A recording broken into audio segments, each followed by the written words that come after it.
goes, no, I'm good. I'll just keep working on the ship. You just send it straight over. No, I don't want any more of that.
I,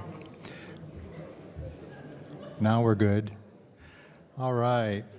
Good afternoon. I'm glad you could be here today. Welcome to the Bremerton Adventist Church, Bremerton Seventh-day Adventist Church. And I want to just say there's a couple empty rows up here, but there's a fan up there, and there's just enough breeze in those front rows there that if you want a comfortable place to sit, where you get a little bit of air, we can open up a few windows if we need to as well, but those seats are just really nice. If you want to slip in and do that, or take a moment to do it before anything starts, so you don't feel embarrassed, just kind of slip in. What happens is in services, people start coming in and looking for a back seat, and there aren't any, because we're all back seaters, I guess.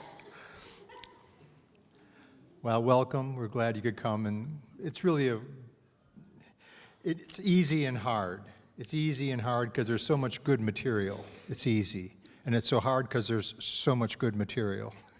And Don was such a fun guy. It's harder because he's a friend. And so you kind of have to I might have to stop. We are looking forward to hearing your stories as well, your memories. And so I will try to make my remarks as poignant and brief as possible so we can hear your stories and your remarks as we celebrate Don's life. But it's going to be hard because, like I was telling the family, he gave me a 120-page memoir. I could start on page 1. It was World War II. I was little, and the ships were going by.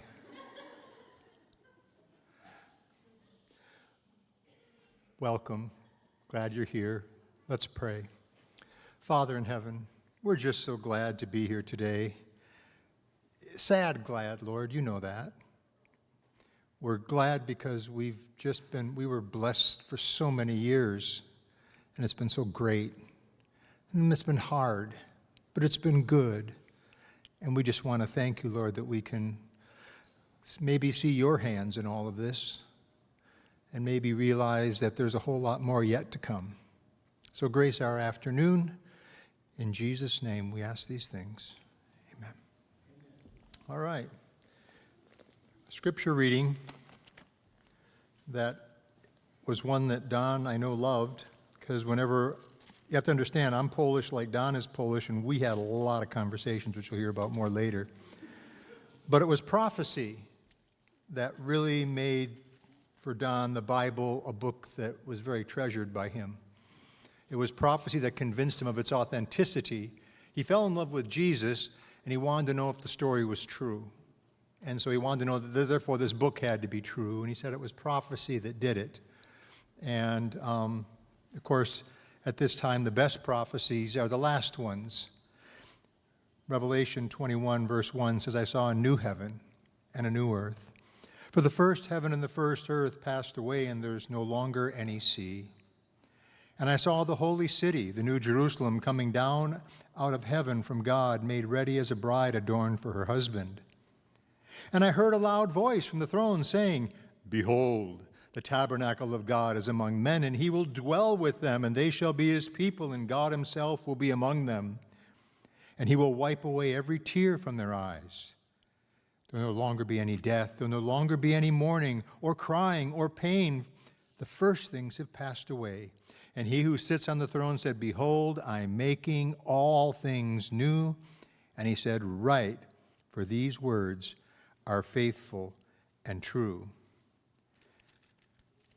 And then it talks about, in chapter 22 of the same book, continuing our prophetic reading, scripture reading, he showed me a river of water of life, clear as crystal, coming from the throne of God and the Lamb.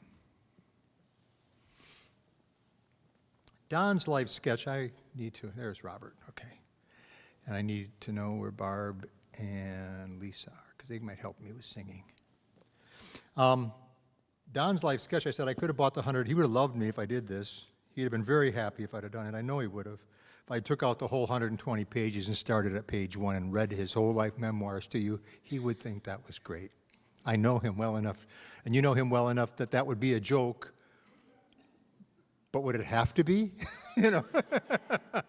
And then he knows that after a while you'd start throwing things like he always was accusing crowds of doing to him, like whenever he played his trumpet, he would throw things. But no, Don's story begins quite simply. Don is a Bremertonian from day one. And he grew up in this community, and he grew up in this town. And his first memories in his book that he gave me are stories of seeing ships going through the Sound, through the Sound and through the waters, pulling into the harbor there, pulling into the shipyard, all shot up from World War II. And how scary it was being a little kid, and all the drills and all the uniforms and all the things in the midst of World War II that was going on. I never lived it. And the big balloons hanging over the town that protected the shipyard from aerial attack, and the guns on the hills and stuff where we now see them as kind of relics. But for him, it was a very real world, and a very scary world. And when you start life in a scary world, you wonder how it's going to turn out. But soon the war is ended, and you kind of have a respect for patriot, our country. We won, we're well, and he begins to turn the page and turn the corner. And he goes to school. And what was amazing about school was that he had now learned to fit in. And it turned out by the time he was in 4th grade that fitting in began with music. And it began with an old trumpet that was left behind by, I believe, an uncle who left and had to move out of the area and leave behind musical instruments. And most of all, it's a story of going through school and going through and having a grandpa who happened to be quite an accomplished musician in his own right. Now I don't know which grandpa it was, whether it was his mom's dad or his dad's dad. His mom's dad? Thank you. Clarification. I never knew he didn't spell it out, so I got to blame him for that shortcoming. Anyway, but was in the Navy band and could play saxophone, clarinet, and flute. And so, but he did not know how to play the trumpet. He knew music. And because he knew music, he could instruct Don on how to learn to play music starting in 4th grade and beyond. And pretty soon when he got to junior high school, all of a sudden you're in an orchestra, a band, and you have chairs, and by the time you get to high school, you're competing for what chair. And he started out in the trumpets. They had a lot of them. They really didn't need more, but he was stuck in the 4th section. Then he moved up to the 3rd section, but then he started to learn how to challenge someone ahead of you with your trumpet playing. And his grandpa taught him how to go about learning music, memorizing, because he couldn't read music and stuff. And he was kind of embarrassed about it, but he learned and he put the hard work in, and he started challenging the next chair up or the next chair after that, or even a couple chairs up. And pretty soon he's out of the 3rd section of trumpets into the 2nd, and pretty soon he's in the 1st section, and pretty soon he's 1st chair. Eventually he's 1st chair. And the book says, the memoir says, he never lost a challenge. Never, the challenge was kind of, nervous for him. He didn't like it. He'd get in front, you play, the person plays, and the music director and the people, they all determine. And they all voted for him every time. And talk about building confidence in a young man. And it was because a grandpa believed in him. Grandpa, of course, had to raise him because Mom and Dad were busy working and everything else, and at the shipyard. And it was just, when someone believes in you, it marks you for life and forever. That's number one. I was telling our church that when you, someday, if these prophecies are true, we believe they are, that when the Lord comes in with the trumpet sound, which Don will talk about, he's going to be looking for people, and the first people he's going to look for the people that made earth beautiful and life lovely, and he's going to be looking for the grandpas and all the people he lists in deep gratitude throughout his life. Don was a man of gratitude. And if you knew that, he was a patriotic man, he was a man of gratitude, and to see him grow up, he went to college, to UW for a couple years, if I understand the story correctly, but he had a skill set, and Don went viral before we even knew what viral meant. Because back in the days in the late 50s, early 60s, viral was television. Everyone was just starting to get TVs, and by the mid-60s, color TVs. And Don, with his trumpet, was playing on TV. I believe it was King 5. Was it King or Cairo or whatever? Channel 5, Seattle. Broadcast back here. And Don was playing music for the television station because they needed quality programming, and he somehow, this musical opportunities came where he got to play solos and music, and he ended up on all the stations, and he got back and was one of the most well-known people of Bremerton when it came to trumpet and music for a very long time. Bremerton's own. And that's a story that I didn't know before. I said, wow. You know, he always kind of downplayed his skill level. The real reality is, Don probably would have been up there with the best trumpet players in the world had he chosen that as his career. When I say the best, we're talking the Doc Severinsons and Louis Armstrongs and the Gillespies and others who could play the instrument well. He was that good of a trumpet player. But Don's Polish. Why would you want to do that? Because he's also Swedish, which means he's smart. And Don was smart, and when he had some difficulties and couldn't play for a while, Don went into machine working. And he worked with this gentleman named Karol Provence, and he made mouthpieces for trumpets. For many famous trumpet players, orchestral trumpet players, that first chair of the Los Angeles Symphony and stuff like that. I mean, you're talking people that are in the tops of their professions who need a mouthpiece for their trumpet. They take it to this guy, and Don was making those things for this guy and helping him and learning the crafts of fine lathe work and very technical stuff. And next thing, and Don, though he didn't have a college degree, I think he's one of the smartest men I ever knew.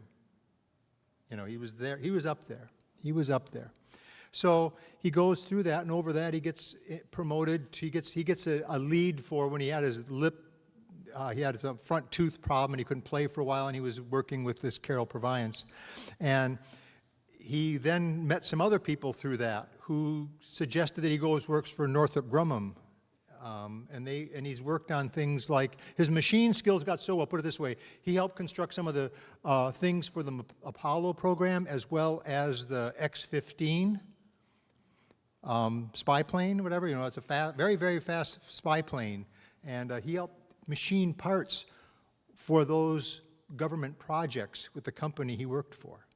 That's how far he got up, and it was kind of fun to know that he kind of thought it was amusing to know that he could do that, and he was that skilled, because Don didn't know all the technical math or all the things like that, but very gifted hands, and he was a quick study. He learned the machines he knew well. He would do a deep dive into the manuals. He would do a deep dive till he knew how to do it, because Grandpa taught him how to dive deep into music and how to dive deep into the competition. And so he senses his grandpa's voice guiding him all the way through.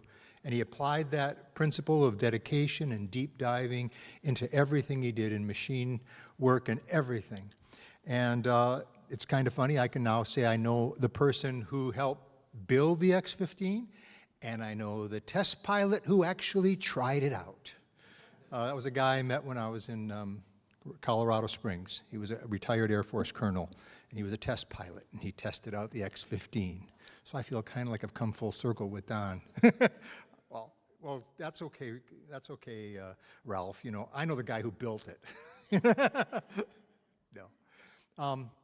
After his stay and after his machine shop bought his machining skills were phenomenal, and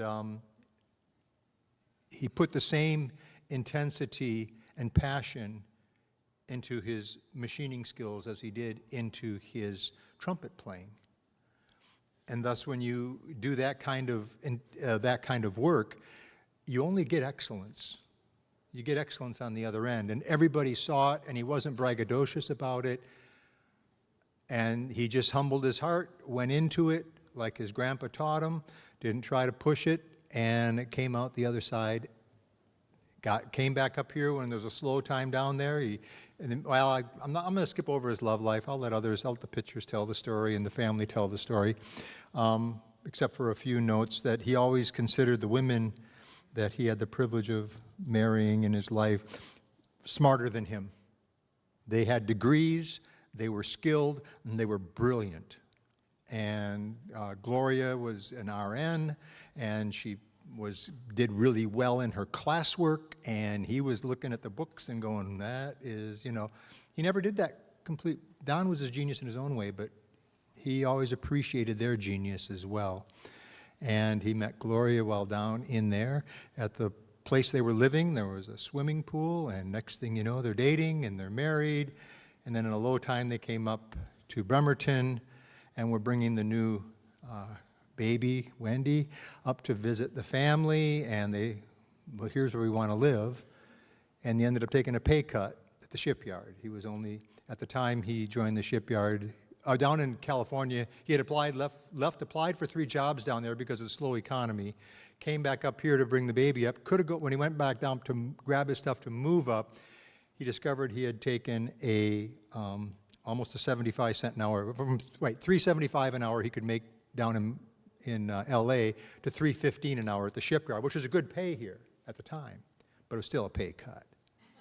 Anyway, so that's how it all started, and Darren came along, and they were happy here, and they loved it up here. Gloria loved it up here, and they were raising their family here. Gloria is probably the reason why Don became a Seventh-day Adventist, and she is the one that was the spiritual edge, and it was Don, when he became, his spiritual life was quite interesting in the sense that he said he dated a girl who was a Christian. I was trying to figure out if that was Gloria or if that was someone else first. I couldn't quite tell, but it got him enough to read the old Bible. He gets out a King James Old Testament, starts reading Genesis in the beginning, and by the time he got to the begats, he was asleep, and he just hung it up. And then someone wisely got him a New Testament, he said, and it was in a more modern translation than the old King James. And he began to read Matthew, Mark, Luke, and John. And before he got out of Matthew, he was blown away with Jesus. And he thought that, and he said, if this is true, and then he began the search for truth. And like Don, deep dive into music, deep dive into work. He's doing a deep dive into seeing if this book is true, because he grew up with evolution. He grew up, didn't have any much, and he said, is this true or not? And he did a deep dive. And the prophecies were what convinced him in the end, but especially the character of Jesus. And so that just settled it. He says, I was on board, for all you Navy people. He was on board with God ever since. And that is his spiritual journey in the sense that this has ever been a growing journey, a deeper dive. Always questions, but those will rise more. We all know that Gloria was killed in a car accident when Wendy was 10, and Darren was 10 and Wendy was 12. And if that doesn't throw your faith for a tailspin that you can't imagine, the one thing Don wasn't ready to be a single parent at all. There's no school for that. What do you do when? What do you believe when? What do you do when the wife you love, the mother of your children, gets killed in a tragic car accident? You take up guitar is what you do, which is one of the things he did, and does it well. I guess he plays guitar quite well. I never heard him play. I feel bad. I feel cheated. And when you also deal with the state, which tried to cover up some malfeasance on the state part, some people think Don was a little bit of a conspiracy theorist. You have a right to doubt government and institution when they're playing games with your mind and trying to make your life miserable and hard. Don't blame Don if he came across a little bit non-trusting of state and governments and big institutions and stuff like that. I think he had a good reason for all of that, and it's very legitimate. And I tend to, I'm a sucker for the same stuff. I agree 100%. We're in the same, we got along really well. That was a problem. We didn't, iron sharpens iron, but putty kind of just goes together really easy, in the Bible. So after the tragedy, he was introduced to Eileen. They got married. They hit it off. She had music. She was a teacher. He got what he needed, and that was someone to help him and be a mother and be an extra parent. Was it perfect? No, but they worked it out. They made it work. They did a lot of stuff together. By the way, deep dive, sailing, photography, music, down and down the list. Don does deep dives. Don's not a shallow person. Don never swam in the shallow end of the pool. Don's always in the deep end. And then unfortunately, I never got to know the Eileen before the cancer came, but I really did enjoy her while we still had her as our church pianist and organist, and pianist, I think, primarily. But it was delightful, and I did get the privilege of hearing them do some music together as well. And they also have sisters that do it. It was just really special. And then after that, it's still hard for Don to get this map out, and the thing he has a hard time doing is, how do I live alone?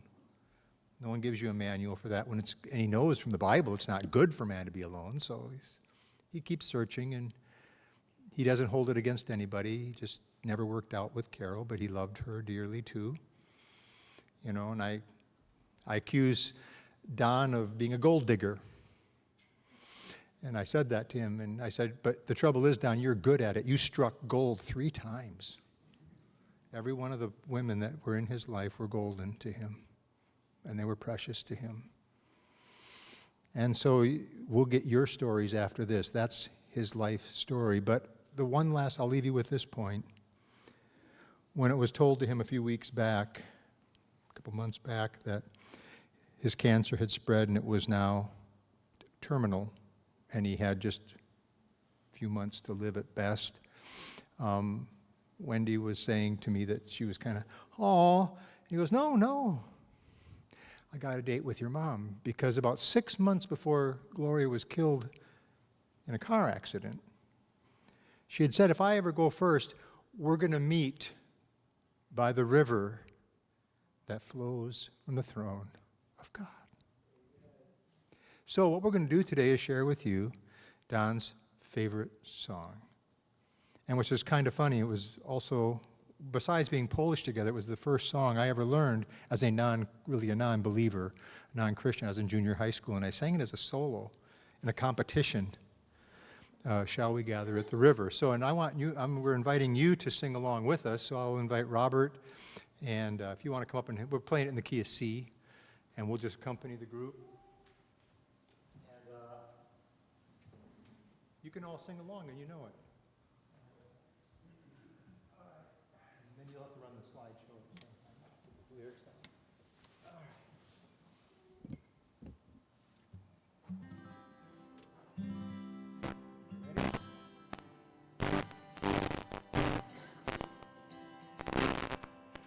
Shall we gather at the river, where my angels lead and guide?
The good news about telling his life sketch is that I'll take a lot of these 3 pages I took out in my prepared announcements and just go on with what I think Don would want us to know about him in a certain way. As I began to think of Don and his way of approach to life, I have one word, or maybe 2. You'll have to decide. I'm first going to begin with a scriptural passage found in the Bible in the book 1 Peter chapter 1 verses 3 to 5, followed by 2 Peter chapter 1 verses 5 to 9. And I'm reading it from the Message translation. What a God we have, and how fortunate we are to have him, the Father of our Messiah Jesus. Because Jesus was raised from the dead, we've been given a brand new life and have everything to live for, including a future in heaven, and that future starts now. God is keeping careful watch over us and the future. The day is coming when you'll have it all, a healed and whole life. So don't lose a minute in building, and don't lose a minute in building on what you've been given, complementing your basic trust with a good character, spiritual understanding, alert discipline, passionate patience, reverent wonder, warm friendliness, and generous love. Each dimension fitting into and developing the others. While these qualities are active and growing in your lives, no grass will grow under your feet. No day will pass without its rewards as you mature in your experience with Messiah Jesus. Without these qualities, you can't see what's right before you now, oblivious to your own life. But all your old life has been wiped out off those books. Don, I thought of this list of character qualities because Don, you see, was a virtuoso. There's 2 types of people. There are the virtuoso. When he played trumpet, people would go, whoa, oh, so amazed. Then there's the virtuosos. So. So you'll have to decide whether Don was a virtuoso or Don was a virtuoso. I think it was a virtuoso. When he told the story of working with machines and the people looked over his shoulders and noticed his work. The people looked over his shoulders when they noticed how he approached the job that they had just given him or the job that they recommended for him. And each step of the way, he did a deep dive because he wanted to be a virtuoso, not a so-so, in all of life. That was his deep calling. He was called by God to be the best he could be every place he's been. And he was. Didn't do it perfectly because no one does. Very self-deprecating. You know, Don, we're both Polish. We know. We have those genetics. We don't get it right all the time. And Poles, you know, they are fairly humble and self-deprecating. That's how they do humor. I really think Don wanted to be a comedian. He really wanted to be a comedian. I wrote down a few of the jokes, and I'm not going to tell them because I think you don't, you know, like he'd say, you'd start throwing things at me, you know, because that's what he did. I mean, I had this book, I was going to bring it and just start reading some of them to you, but no. When I think of Don, I think of the letter H, and lots of words seem to fit for him. Harmony, relational harmony especially. He wanted people to get along, wanted his family to get along, wanted to get along wherever he was working, tried to always develop good relationships. Another H word that I think of when I think of Don is honesty. Honest to the core. He had to have the correct answer. He had to know what he was doing was right and true. That's why we got along so well, because I helped him continue to answer in my area of study was creation evolution. Boy, he was happy to see me when I showed up here because he had questions. There are these dark passages. There's some tough texts, and he just wanted to know, what do you do with this? You know, I never thought of that. Oh, yeah, that makes sense. He always wanted sense, and he wanted a straight answer, and he'd give you straight answers. Don was an honest man. Don was a humble man, as much as he had a lot of reason to boast a lot. And he knew he could. By and large, he was reserved. That's the Swedish in him that kept him from being totally Polish. Just saying. There was some good in that Swede. There was some good in there. That helped him a lot. Hard work. Hard work.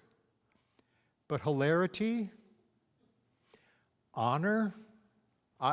Don was a man of honor and an honor-giving man. When you read his memoirs, you will discover he gives credit to all the people who helped him through life.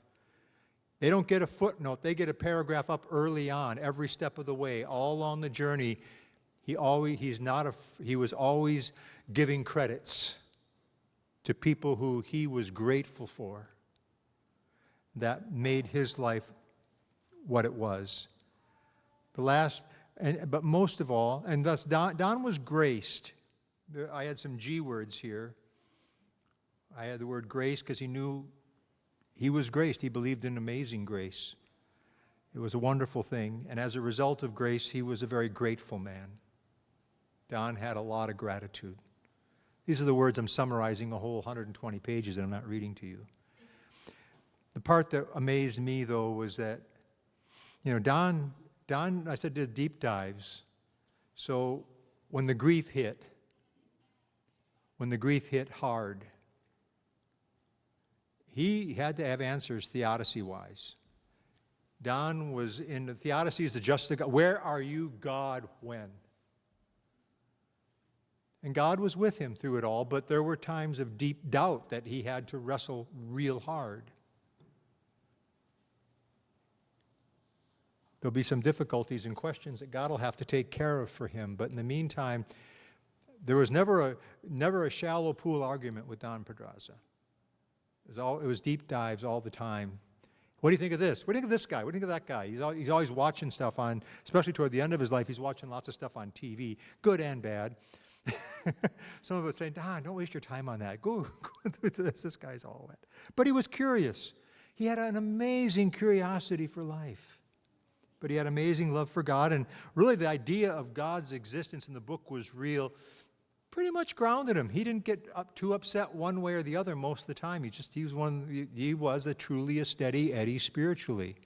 Not too high, never too low, just kept going through. He knew what the low spots were. After he resolved some of the theodicy issues of grief, of losing Gloria, and then discovering Eileen and going on from there, there was lots of. The only time he was really panicky and scared was on a sailboat. He has a sailboat story that he almost where he was really the Polish came through.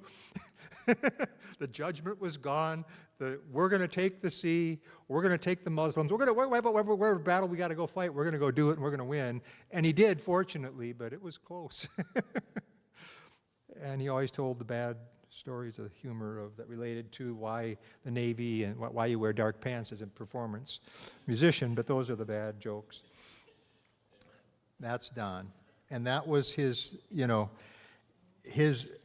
was a virtuoso, not a virtuoso. That's why you're all here. Look at this group today. You're all here because we have a person that wasn't a so-so. Nothing boring about him. Nothing boring.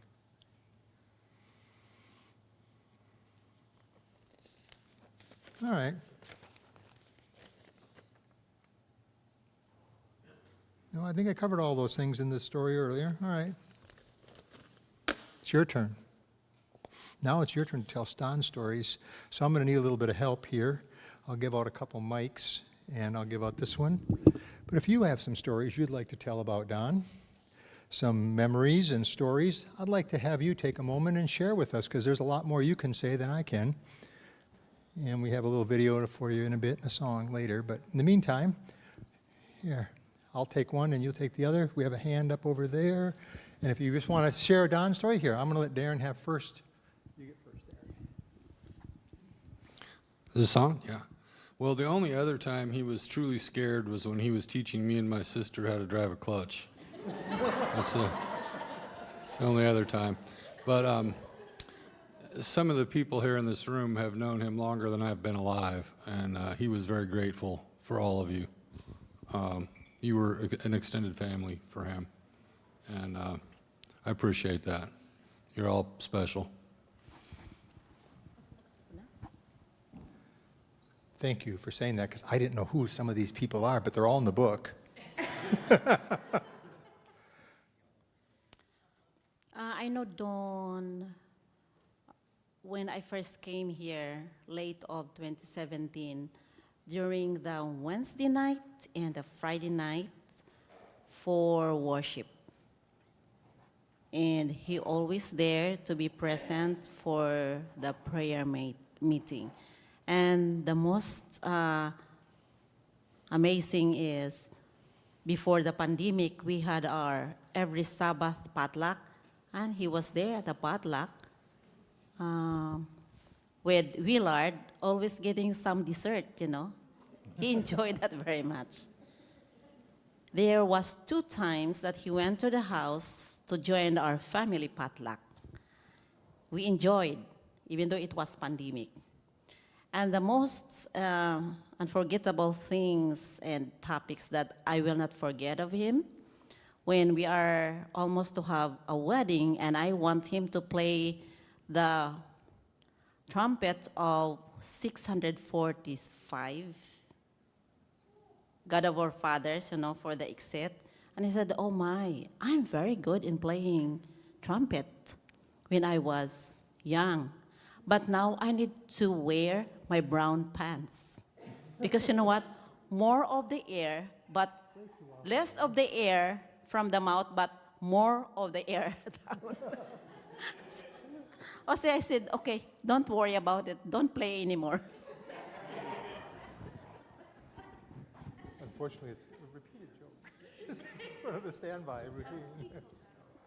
Over here, yeah. Go ahead.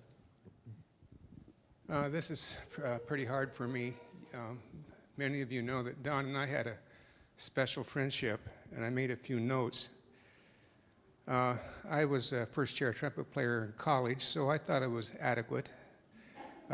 So Don and I got to talking. He said, why don't you come over to my house and we'll play some duets. And I think it was Joshua Fit the Battle of Jericho. And I just put the horn down. I said, John, I'm not in this league at all. And he says, you're fine, Larry. And so up there on that stage, we played a number of duets and other churches. It was Don's goal when we played Lift Up the Trumpet, which he arranged, to blow the doors open in this church. We developed a special friendship, and we would frequently go out for breakfast on Sunday mornings, and our discussion would turn to spiritual matters, because we're both very interested in that. And I must add that I am glad that I'm a member of this church, because I appreciate the relationship with so many good Christian men who provide strength and stability, forgiveness, and grace to me. And Don was one of those men. One day at breakfast, he showed me some lab work that he had received, and I looked at the lab work, and I'm a retired physician, and I was alarmed because I saw that there was something terribly wrong, but I didn't let it show. I said, Don, next week you call the health nurse and tell him these numbers, and they had him in 2 days, and as a result, we're here today. But Don had a quick smile. He would be out in the lobby after church, sitting in the chair by the table, and I still see him there, and he would be greeting and meeting with the people. He always cared about other people more than himself. He had a sense of humor, and his jokes were terrible.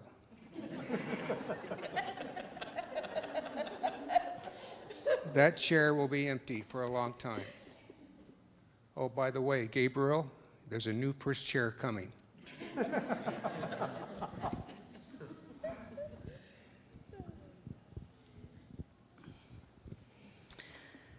My name is Vicki Radke Duran. I'm the daughter of Wilmer Radke and my mom, Doreen. I have not been in this church or a member of this church for about 30 years. I've been in the Midwest, Minnesota, for 27 or 28 years. A couple of memories. My dad just shared with us and with Wendy earlier, and I don't remember this, but I guess shortly after my mom and dad moved into their house over on Pickering, there were some stairs that went down, and for some reason, Don and Gloria brought Wendy and Darren over, and the two of them and myself and possibly my younger brother decided it was be a lot of fun to go bumping down those stairs. I don't remember that, but Dad has video of it. So, when my brother was in grade school, he had a desire to learn trumpet, and it was Don that taught my brother. He had a mouth full of braces, but Don was able to get him to play even with the braces. And eventually my brother was able to play in wind ensemble at Auburn Academy. So I was very grateful. But the memories that I want to share was 27 years ago when I married my husband in Minnesota. Don and Eileen found it in their hearts to come back to Minnesota to play in our wedding. Now, Darren and Wendy are a little bit older than I am, and Don and Gloria and Eileen were my parents' friends, and yet he saw and was friendly enough and compassionate enough to agree to a request to come 2,000 miles to play at my wedding in Minnesota. And beyond that, when my brother got married in Maine, Don and Eileen traveled across the country to play trumpet and piano at my brother's wedding in Maine. That is the kind of compassion and friendship and giving that Don and Eileen had for our family. I've talked to Darren for the first time, 45, 50 years.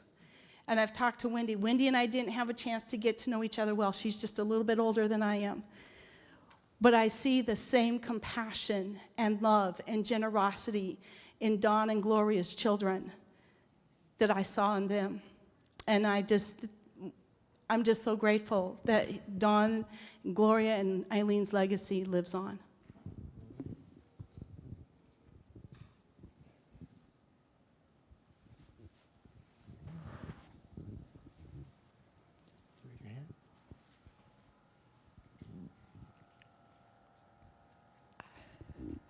I met Don and Eileen when my oldest daughter was 4 months old. I was 19. It was 45 years ago.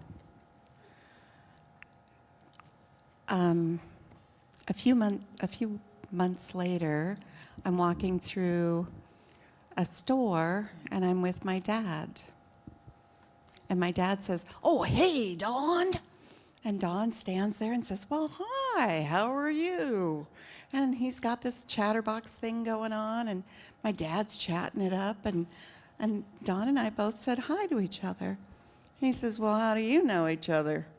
I said, "He goes to the church I'm starting to go to." "Oh, you're weird? You go to that weird church?" And Dawn says, "Yep, I do."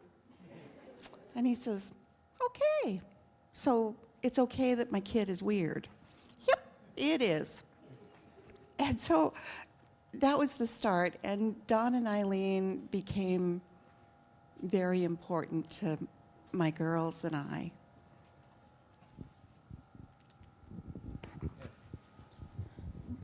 Mine is, I'm not sure as much about whether Gloria or about Dawn, but it would have been 1976, I believe. I had just joined the church, and we went in gathering, caroling. and Dawn was in the same group I was. Some of the nights were pretty cold, and Dawn would start saying, "Ooh, when I get home, Gloria's going to have a hot bath for me and massage my feet."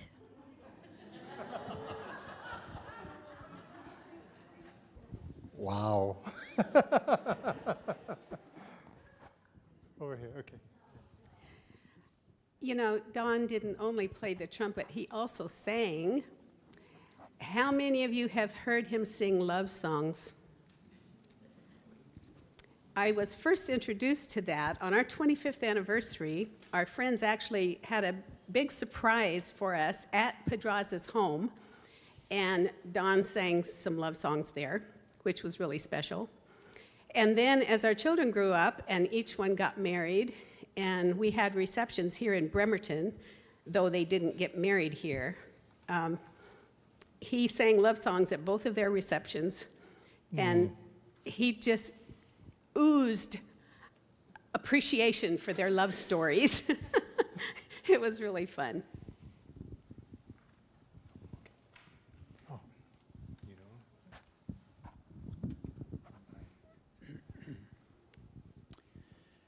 Sorry, I'm going to read this because I wanted to say precisely what I thought. I look back with fond memories on several decades interacting with Don Podraza. Our conversations often turned to music. He was full of interesting, often humorous, and self-effacing stories on this subject. Many of these were so plausible that only after hearing the punchline would one realize he'd been played. Here's just one story, as I remember it. Don spent some time in a trumpet quartet known as the Four Sharps. Those who have heard Don's trumpet can well imagine the title was well chosen. Don played the high notes. Alas, at the conclusion of one selection, Don muffed the final note. The announcer didn't miss a beat. Let's hear it for the 3 sharps and 1 flat.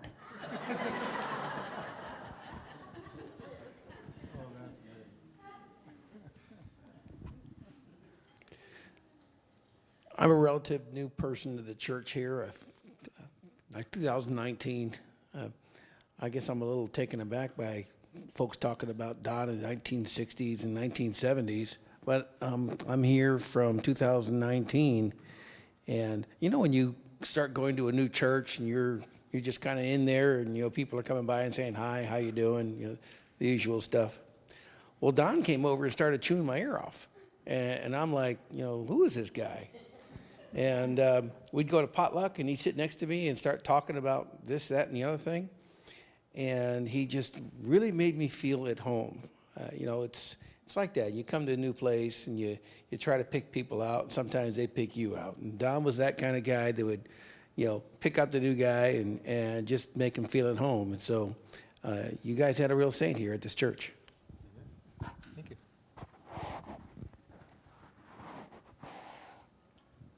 Anyone else? Okay, we got several over here.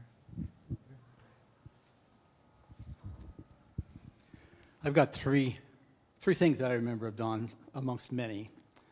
The first thing is when Don and Gloria first came to Bremerton, and they lived in this little tiny apartment off of 12th Street in Bremerton. They hadn't been there very long, and of course, Gloria being very hospitable, I visited them and we chatted a little bit, and she said, "Would you like some tea?" And I said, "Well, sure." So I had some tea. Well, they had quit drinking regular tea, and they drank this herbal type stuff. It was the most awful stuff I've ever tasted. and she said, "Well, how was the tea?" "Oh, well, it was okay." They moved later to their house on Rainier, I think, where we had some more good times. Another occasion was on Don's property in Port Orchard. They had a lot of grass and property behind the house, and he had a terrible mole problem. And he'd chat about the moles just tearing up the yard, and he said, "What do you do about them?" And I said, "Well, I learned how to trap moles." And so we spent several times going over his house. I taught him how to dig the hole and look for the runs, how to set the trap. And thereafter, for a number of times, he would call me on the phone any time of the day. Hey, Charles, I got another one.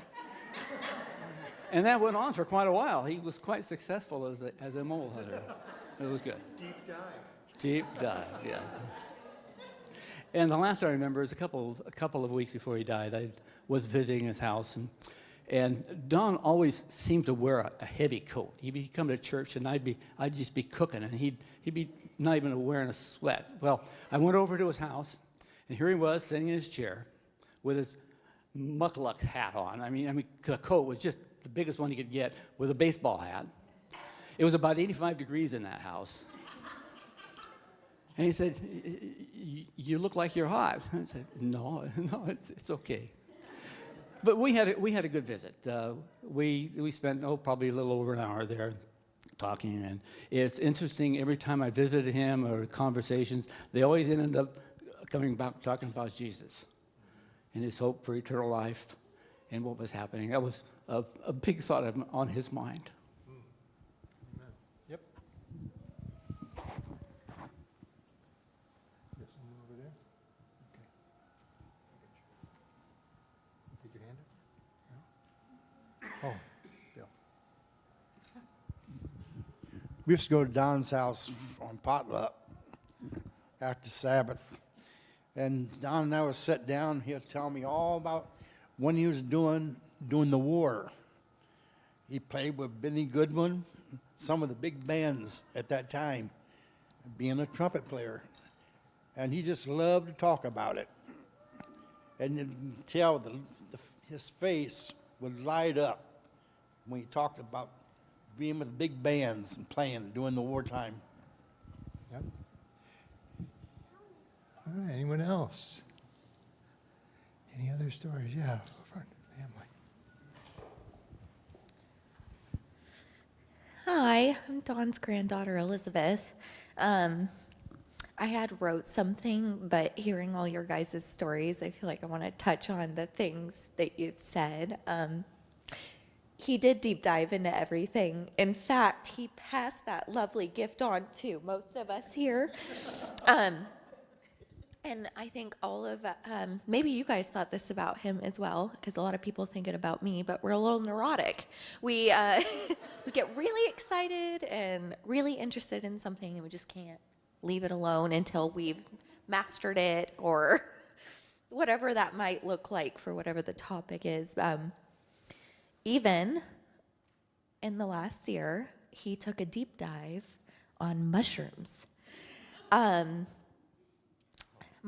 He got diagnosed with cancer, and my husband is very into mushroom mycology, all that. So he was sharing that there is this mushroom that you could take to help with your cancer treatments, and so he did. And in fact, the day he died,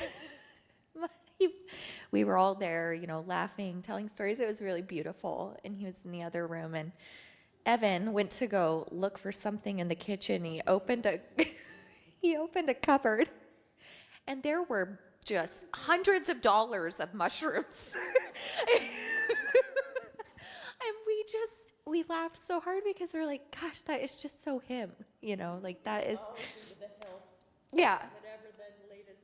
Yeah, exactly. If it had health tied to it, he was even more excited about it. So kombucha, I'm sure you guys heard all about that. He made loads of kombucha. And I even listened to, I was looking through my phone messages, seeing if there were any from Grandpa, And I did find one. Evan found one too. But of course, the one I found is a rant of him on the phone asking me to call him so we could talk about mushrooms.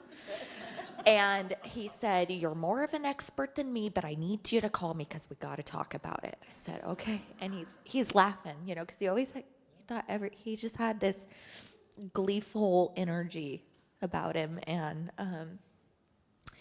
the hospice nurses and the caregivers that were coming in towards the end, they literally came up to my mom, and one of them said, "Is he a man of God?" She hadn't even been in our house 5 minutes, And my mom said, yes. She said, gosh, I can tell. He seems like the most godly man. And everybody that came into the house in that last month, they said that to some effect. And it was really beautiful. And in fact, even on his deathbed, Mom and I were caring for him, and I missed one of his pain med doses, and I felt terrible. But you know what? You had talked about him, thank you. You had talked about him always caring for other people and always just being so grateful for everything everyone was doing for him. And he let my mom and I know every day in the last month of his life how grateful he was. I missed that pain dose, and he was in a lot of pain, but rather than say like, oh gosh, darn it, you know, he just said, maybe you could bring the pain meds sooner next time. I said, okay, sorry, I will do that. And the most beautiful thing, my mom asked for him, you know, to send us a sign, you know, if he saw God. And he died with a smile on his face. And you could look at that a lot of ways, but I'm going to look at that as a way that he saw God, and he saw Grandma and Gloria. And life ended exactly the way he wanted it to. It was surrounded by people he loved, and he got to touch a lot of lives. So thanks for being here and sharing your memories about him. It means a lot. I have to ask a personal question real quick. Are you did you have the great-granddaughter, or who's? It's yours that were born that he had the vision or dream about the day it was coming or something, or I remember I said, who's the boy? I forgot that story, but I remember now I'm recalling the story. I said, wow, because yeah, and he felt so in tune, almost like telepathically with his family. He understood what was going on, and he knew what was going on apparently, or something. It's amazing how those things, yeah. Wow. Yeah, right over here, Bev, yellow. Yeah. Raise your hand tall if you have something. I don't remember how long I've known Don, so I'll say pretty much all my life. I grew up with Wendy and Darren, and we used to go camping, so I'll tell 2 stories. I already reminded Wendy of the one. But your dad always reminded me of these stories when we would get together. One time, I think we were up at either Hurricane Ridge or Mount Rainier. We were up hiking. And my dad, those who remember, he was a farmer boy. He was a big boy. And we were coming down the mountain, and there was 5 of us kids, and my dad was carrying all of us. And so Don was behind him, and these women passed by, and they looked at my dad carrying all these kids down the mountain, and they're like, wow, oh, he's like Superman, and Don's like standing there with no kids, and just like, yeah, great, he always laughs about that. The whole, the big picture of, here's my dad, the big brute, carrying 5 kids, and him with no kids. And the second time is, I guess that Wendy and I made mud pies while out camping, and we shared one with him, and he was gracious enough to eat one, and and all of a sudden he said he took a big bite and bit into a rock, and he's like, did you put rocks in this? And we're like, oh yeah, like it was a special ingredient or something. But I always loved, Don's humor and his liveliness and everything. I have great memories of both with Gloria and Eileen and just our time together. And I remember when both my parents passed away, he played at their services, their memorials. And I just was so appreciative because of our friendship, through the years. In the back, 2 more. I have known Don, well, since I was born, the day I was born, I believe, right? Because my dad and Don, they would carpool, I believe, from the shipyard, and the day I was born, they had to get him home to get me to the hospital in time. I mean, my mom to the hospital for me to be born. But the memories that I think of is in our old church in Bremerton and choir. I wasn't old enough to be in choir.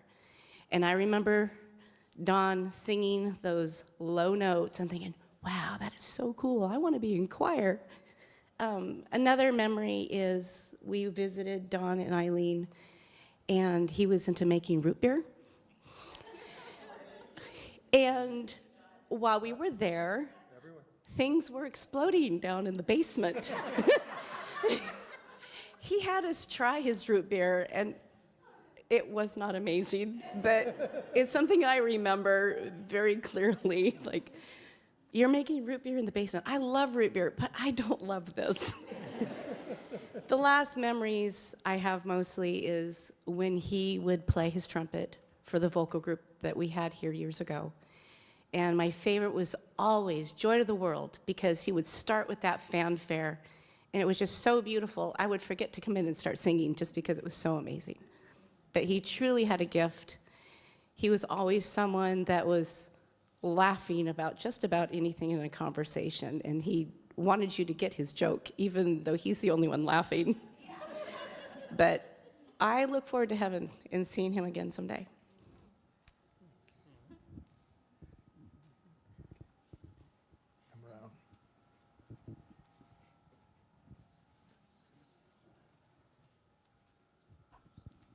So John and I were out on a walk in this, I don't know, kind of out where the Joneses live, off from Sunset, somewhere in that neck of the woods. And we were walking by this house, and I'm just hearing this beautiful trumpet music out of a garage. And I said, John, I got to find out who that is. And so I went over, maybe you do special music. I get special music for church, and I'm always kind of got on the lookout. Anyway, so I'm talking to this guy and just chatting a little bit about his music and how lovely it is. And he goes, I don't remember if he asked me what church we went to or something. I think I might have mentioned my thought about special music. And he said, we got on the subject of trumpeters in the area, and Don Podraza, and he just like, he's ready to bow down. You know, he goes, yeah, he's pretty much the best here in this area. You're just like, everybody knows that. And my wife had no trouble asking the clerk at Penny's, or Sears it was, in the mall, to come and do special music. And so she was willing to ask a stranger, and through their conversation with the stranger, they knew Don, because there's no better trumpeter that they could ever think of in this whole area. Anyone else? Yeah, one over here. Okay, go ahead. Yes, in the back. Well, I was one of the women that was lucky to go with him. And we went together for almost a year, and we went out to eat, and there was somebody from the church that I knew that was there, so I introduced him to them, and I said, well, this is it's been a year since we've started going together.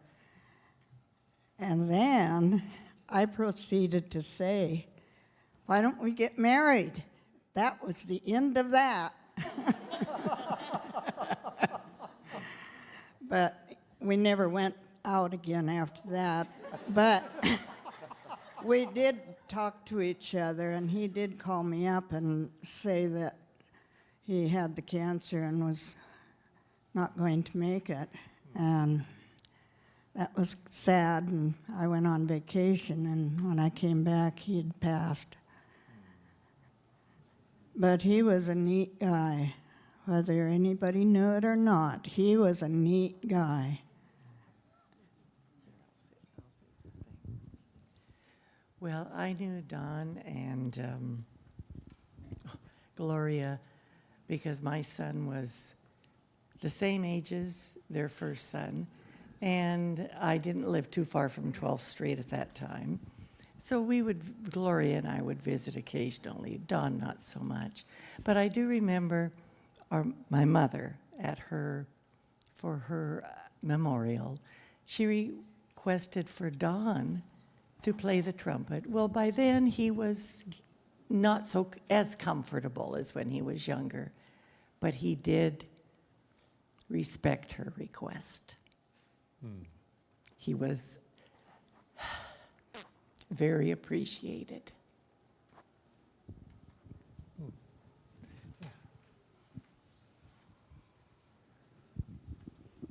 Well, I'm Sharon, and Eileen was my sister. And Don and Eileen, when they decided to be married, it was like so sweet. I mean, they were always together.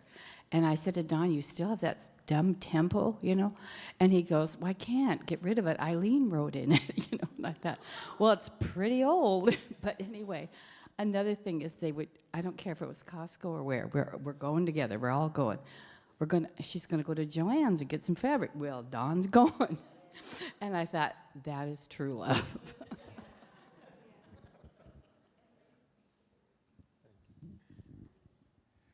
Anyone else? Over here. Hi. I grew up with mostly Wendy. She's a year younger than me. Darren, I kind of remember, I was telling him how vague my memories are of my childhood. I wish I could remember better, but the first thing I remember about Don specifically, I remember him and Gloria. I remember your house on Rainier. I don't know if we took you guys home from school or something, but I remember your mom in that little arched doorway in the, is the entry into the house.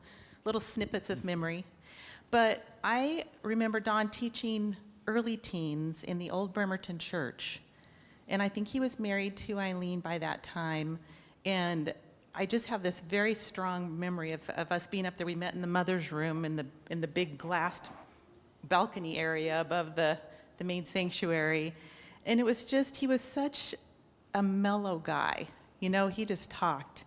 And he didn't teach so much as like trying to, convince us of anything. And it just seemed like he enjoyed it and made it interesting for us as teenagers, because it's like, that's probably the hardest age to be in church, listening to somebody talk to you, because there's so many other better things that you could be doing. But, and I just have so many memories of him being in church and with Eileen and doing music. And when my girls were little and he'd want to get up and do special music, and they'd like, oh, it's the trumpet band, and they'd cover their ears. And it's like, I know he's loud, but I just enjoyed his music so much, him and Eileen. And when he would sing, the first time I heard him sing, I could not believe it. It's like, what a romantic. He just had such a mellow, wonderful voice. It was fabulous. And and always had a little smile on his face, and he just was so kind and made everybody feel welcome. And it was just wonderful to have around. I'm going to miss his presence and he always had something interesting to say, and you could tell he was a deep thinker and dove into things and learned everything he could about them and knew his stuff. And so I'm glad that I got to know him and his family.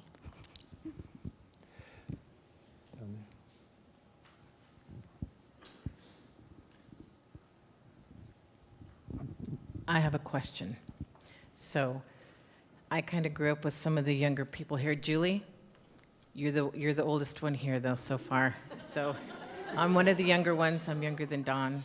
And you're talking about Don's poor joke. So I have a question, Wendy, Don.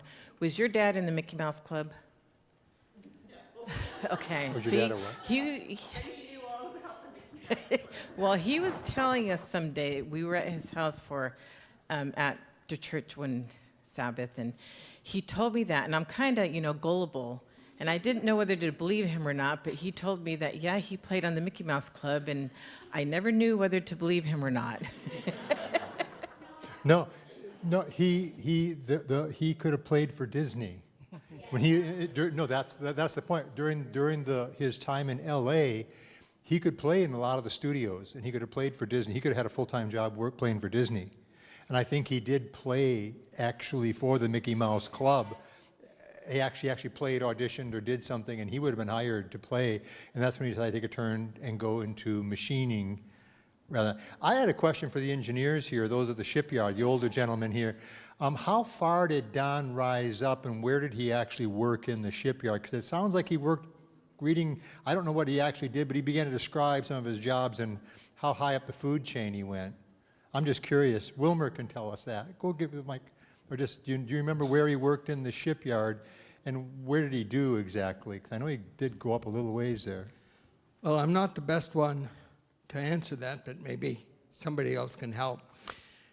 He worked in the machine shop for quite a while, but there's another position called planning and estimating that machinists could move into. Actually, most of the different shop people could move into planning and estimating. And I believe he moved into that. And one of his responsibilities, as I understand it, was working with planning and estimating for purchasing cranes, and involved with a number of major crane purchases. Of course, he always laughed about the hammerhead. That was the joke for everybody. But what I understand was that he did a lot of the coordinating, organizing, purchasing for some of the major cranes in the shipyard. Okay. Yeah, write proposals. Yeah, but reading some of the technical data in his memoirs, right over my head, I didn't quite understand. I was always kind of wondering where that all fit in. All right.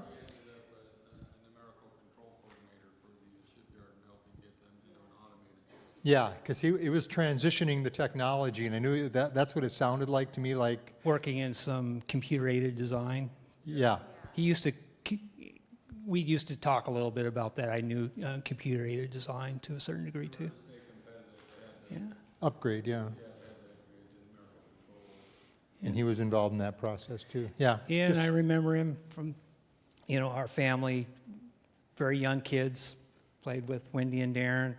I think only a couple blocks apart. We were on Bloomington and you were on Rainier. And your dad, I loved him. I just knew him over the years, and frequently he would come and ask me, how's your folks doing, because they had moved down south. And he was always the inquisitive questions, about my knowledge about computer-aided design or just in general politics, you name it, all kinds of different questions. Yeah. And, yes. Yeah.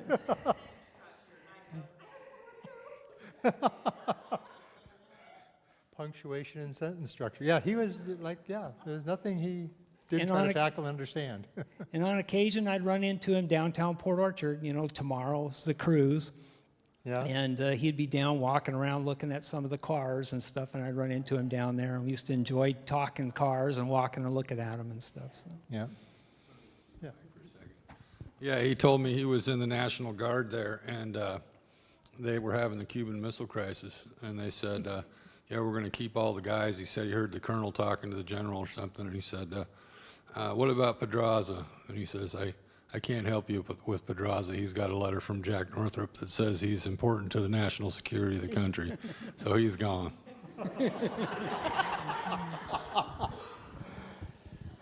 Yes, he thought by the way, he delayed marriage because he was in the reserve. And he put off marriage to a little bit later in life because of that. So. Yep. Yeah. Got played for presidents and yeah. Revelry and Taps. Very first two songs he played on the trumpet that he was given that someone in the family had left there. And Mom and Dad send their love to you guys. They wanted to be here, but they're not able to make it. Anyone else? Anyone else?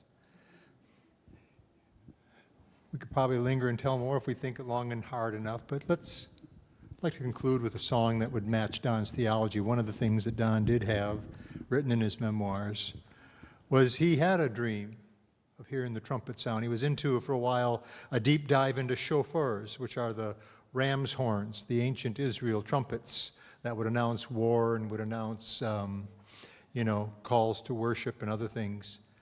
And he had his own theory that if truly Gabriel is playing a trumpet, it's not going to be one of the refined trumpets. It's going to be one of these rustic kind of piercing hair standing on your end kind of instruments where the sound of it's either going to terrorize you or inspire you or something. And he's kind of had a vision or a dream where that was part of it. And he looked forward to that date, actually. For him, the second coming was a very precious understanding of a transition, and what a sweet instrument. And he always wondered who gets to, one of the curious questions that he would have thought of that I never would have is, wonder who gets to play it and what kind of training they had. If there's an angel that gets to do this. And that's just who he was. And so, but we found a song that I think really fits what he would say. You know, he says, "Don't weep for me." He's looking for that better place, and he's okay, and he's waiting for the Lord to return. And I'd like to invite Robert and Lisa and Barb up. And then if we can also, slides, we're going to put the lyrics to this song. It's an old hymn from 1862 called "The Old Churchyard."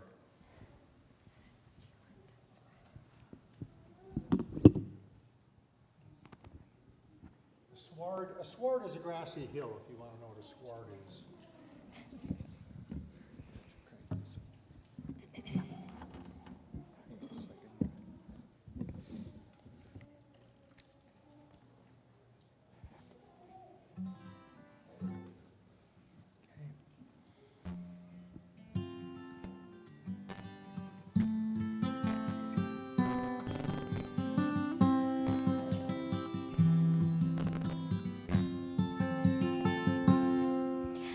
Come, come with me to the old churchyard. I so well know the path neath the soft green sward. Friends in there that we once did regard, we can trace out their names in the old churchyard. Mourn not for them, for their trials are o'er, and why weep for those who will weep no more? For sweet is their sleep, though cold and hard, their pillows lay deep in the old churchyard.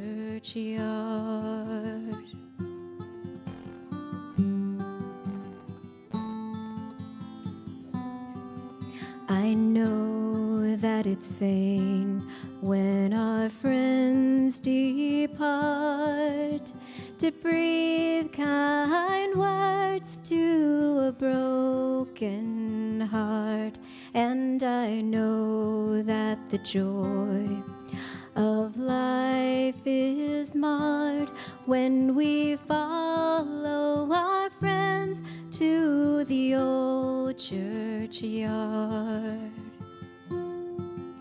But were I at rest 'neath yonder tree, why would you weep, my friends, for me? I'm so weary and worn. Why would you retard the peace that I seek in the old churchyard?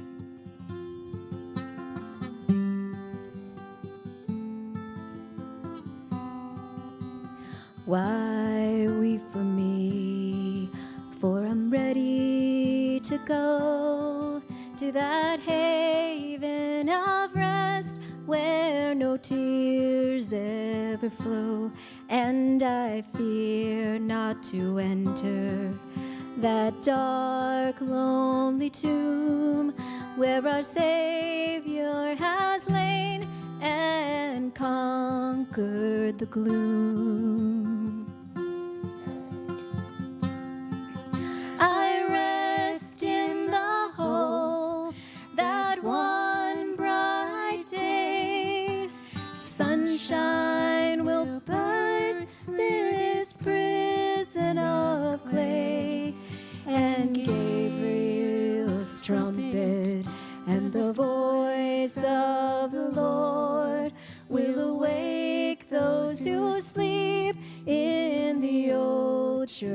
churchyard.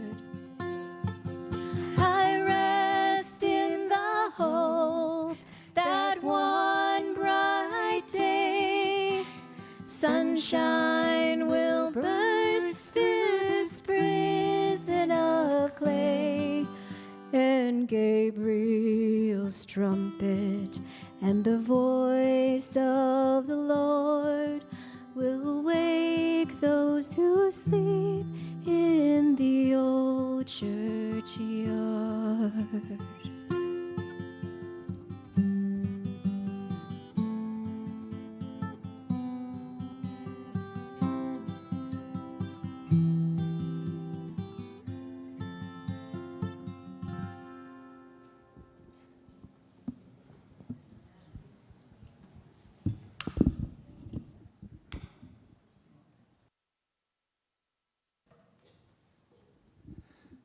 Let's bow our heads.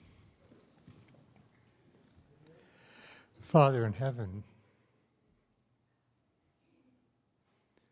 we too rest in the hope that one bright day sunshine will burst through these prisons of clay, and there will be a trumpet. And what a sound. I'll never think of that differently. And there will be a reunion by the sea, by the streams that flow from the very throne of God. There will be celebrations, there will be joy, unbridled, and laughter. We thank you that we have a hoper that's gone before us, and his hope strengthens ours and our longing for those great reunions. We pray now the benediction of your Spirit upon our lives who remain until that great day. We thank you so much for our brother Don, our father Don, our grandpa Don. We thank you so much for our friend Don. And we praise you in Jesus' name. Amen. And this concludes our service. You may put on some music. Oh, wait. What? Oh, I'm sorry. Video. Some pictures. That'd be a better way of going out anyway.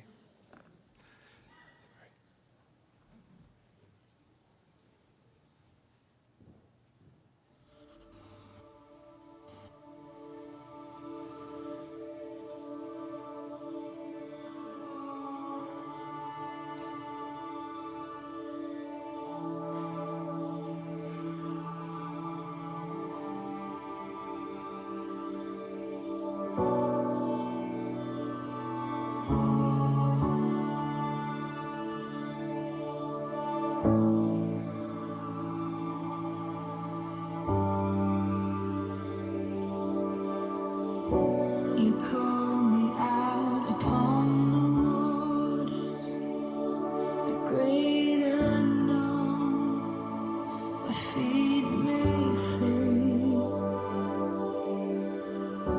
and there I find you in the mystery, in oceans deep, my faith will stand.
trust is without borders.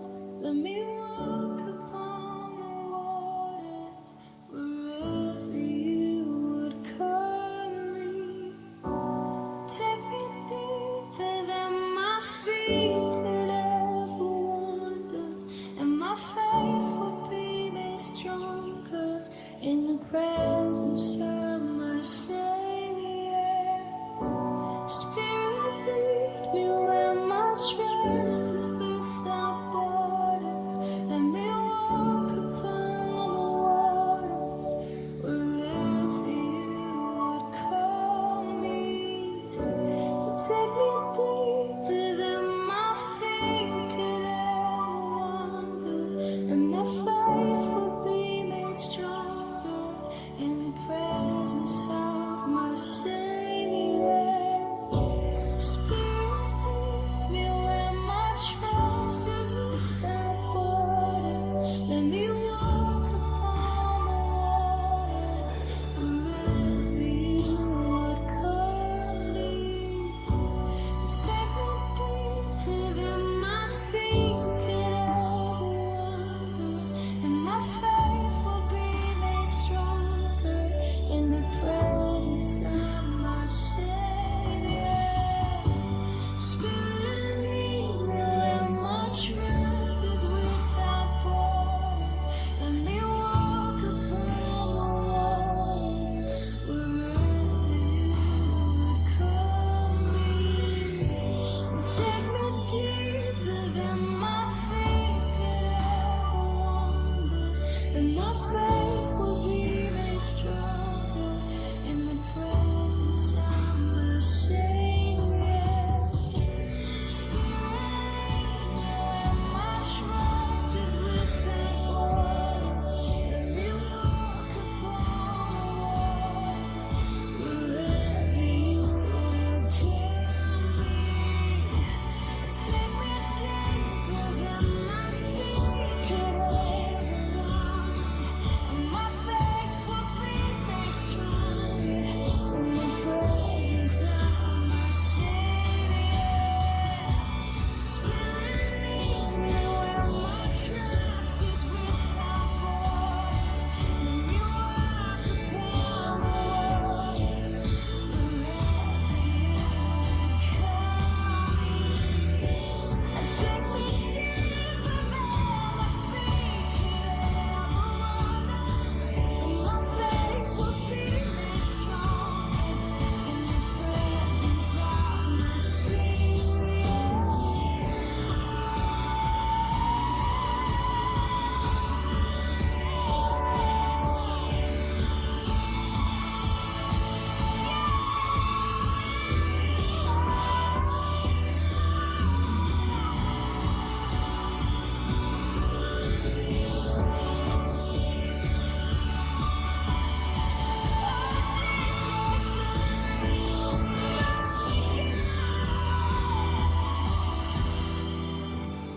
I will call upon your name. Keep my eyes above the waves. My soul will thirst in your embrace. I am yours, and you are mine.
Many of you, blessings to you.